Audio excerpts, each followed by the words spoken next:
આજથી sea plane માટેનું booking શરૂ થઈ જશે। સી પ્લેન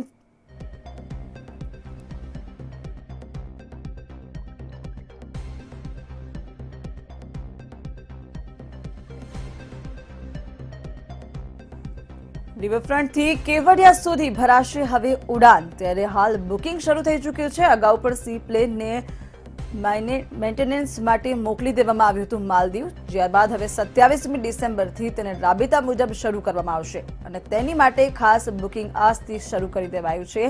આજથી સી પ્લેન સેવાનું બુકિંગ શરૂ કરાયું છે।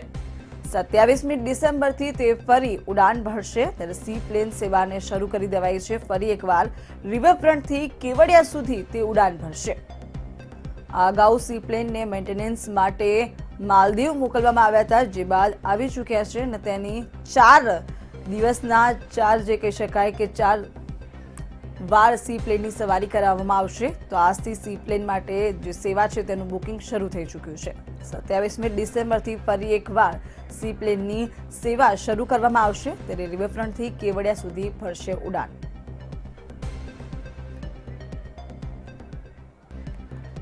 આ અંગે માનસી આપણી સાથે જોડાઈ ચૂક્યા છે સીધા। જી માનસી, સી પ્લેનની સેવાને શરૂ કરવામાં આવશે, ત્યારે આજથી તેનું બુકિંગ શરૂ થયું છે, શું વધુ વિગતો મળી રહી છે?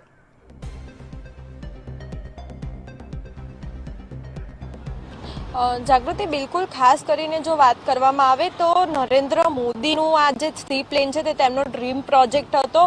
તેમના દ્વારા ખાસ કરીને આ સી પ્લેનનું લોકાર્પણ કરવામાં આવ્યું હતું। ત્યારથી સી પ્લેનની સેવાઓની શરૂઆત થઈ ગઈ હતી, પરંતુ વચ્ચે વાત કરવામાં આવે તો નરેન્દ્ર મોદીના લોકાર્પણ બાદ ખાસ કરીને સી પ્લેનમાં કંઈક એન્જિનમાં ખામી આવતા રિપેરિંગ માટે મોકલ્યું હતું, જેના કારણે સી પ્લેનની જે સેવા છે તે સેવાઓ બંધ કરવામાં આવી હતી। પરંતુ હવે અમદાવાદીઓ માટે, ખાસ કરીને જે લોકોને સી પ્લેનની સવારી કરવી છે એ લોકો માટે સારા સમાચાર સામે આવી રહ્યા છે કે હવે ટૂંક જ સમયમાં એટલે કે 27 ડિસેમ્બરથી આ જે સી પ્લેનની સેવાઓ છે તે ફરીથી શરૂ થવાની છે। જો હાલની વાત કરીએ તો હાલ જે સી પ્લેનનું બુકિંગ છે તે બુકિંગની શરૂઆત જે છે તે શરૂઆત કરવામાં આવી ગઈ છે। એટલે કે કહી શકાય કે આગામી દિવસોમાં ખાસ કરીને સી પ્લેનની સેવાઓ શરૂ થશે। વાત કરવામાં આવે તો એરલાઇન્સ કંપની સ્પાઇસ જેટ દ્વારા પણ કહેવામાં આવ્યું છે કે 27 ડિસેમ્બરથી ગુજરાતના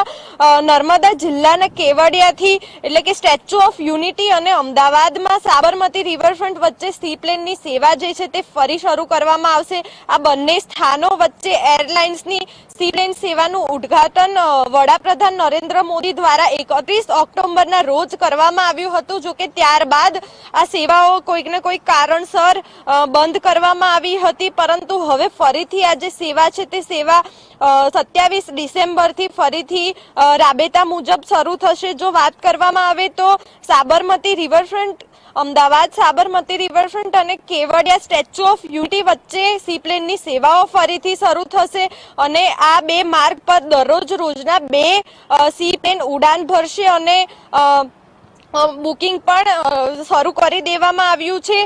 પરંતુ જો વાત કરવામાં આવે તો 27 નવેમ્બર પછી આ જે સી પ્લેનની સેવાઓ છે તે બંધ કરવામાં આવી હતી, પરંતુ હવે ફરીથી શરૂ થશે।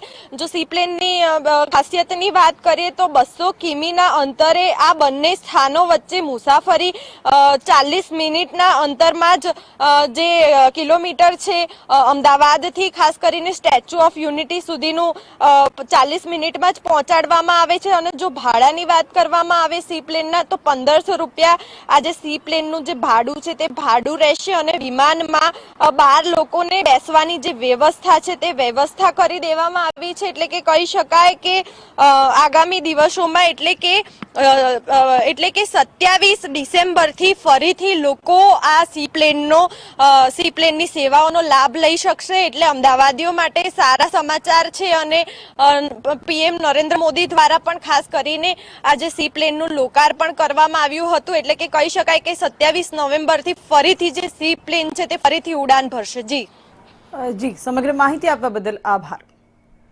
તો જે પ્રમાણે માનસીએ માહિતી આપી છે કે હવે સી પ્લેનના બુકિંગની સેવા આજથી શરૂ કરી દેવામાં આવી છે, ત્યારે સી પ્લેન સેવા 27 ડિસેમ્બરથી શરૂ થશે, જેનું બુકિંગ આજથી શરૂ થઈ ચૂક્યું છે। પ્રવાસીઓ માટે આ ખૂબ સારા સમાચાર છે। ફક્ત 45 મિનિટમાં જ તે આપણને સ્ટેચ્યુ ઓફ યુનિટી સીધા પહોંચાડશે।